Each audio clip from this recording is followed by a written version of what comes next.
Hi everyone, this is Billy. In the last video, I shared with you a proof of concept testing of a new type of stove and oven design using a special heat flow where the hot air will route through the base of the oven and up and exit through the chimney. After a few weeks, I created a bigger version of that, and today I'm sharing my testing video.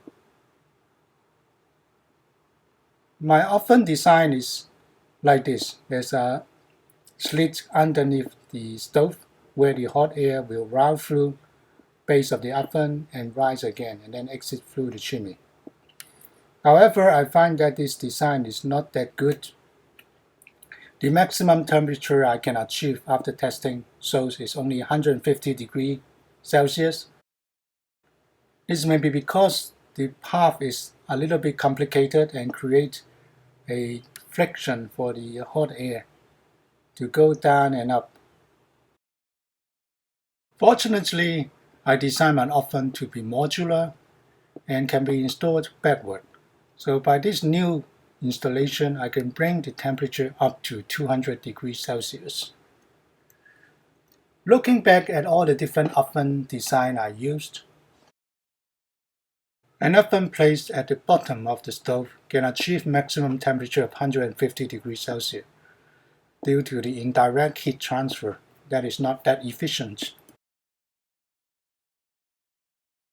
To gain efficiency, you need to place the oven within the combustion chamber, acting as the buffer for the hot air. In this case, the oven temperature can rise up to 350 degrees Celsius or even 400.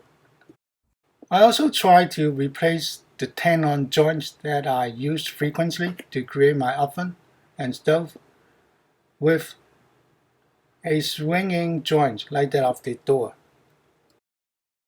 By doing that, we can install the stove and oven much quicker and much safer without the fear of tearing your skin through the joints.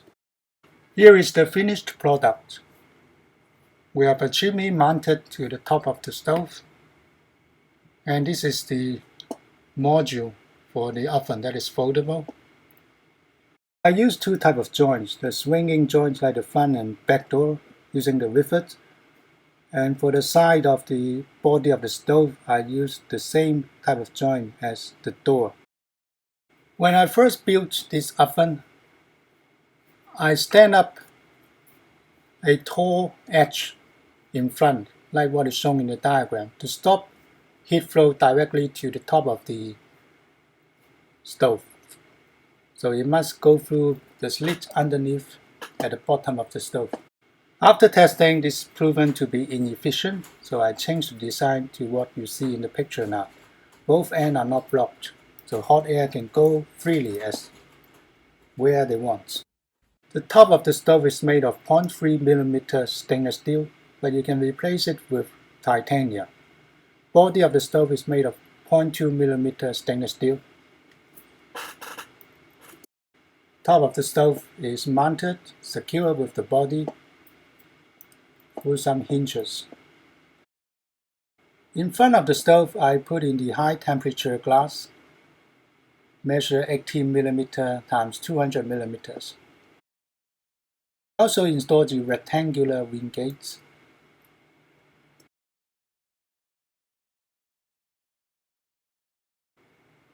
The chimney is made of a can, but I'm thinking about changing it to a stainless steel metal sheet that can be rolled up to form the chimney.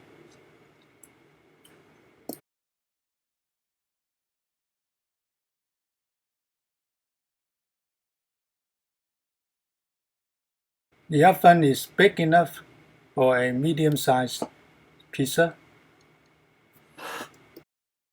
As the oven is modular, so you can remove it to save some weight and also allow more space for longer woods to be burnt.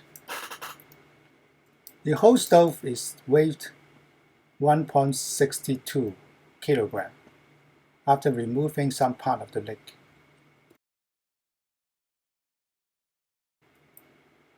Next, you see my testing video. I have 3 testing done. The first one is the original design that I said is not too efficient. The second one is the conventional design where we can bring the temperature up to 200 degrees Celsius by installing the oven module backward.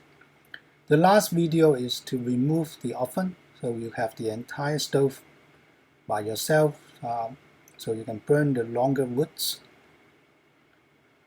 Thanks for watching. If you like my video, please click like, subscribe, share with your friends, and remember to click the bell so I can inform you when I have a new video. I'm thinking of creating one more stove. I think that will be my final one before I stop doing any more stove projects. This one I will try to make it as easy to build as possible. It will be made of titanium metal sheets. It will be all based on the roll-up approach. The body will be rolled up, the oven will be rolled up, and it will be secured in place by a few steel rods made out of some of the hanger steels. So until then, goodbye.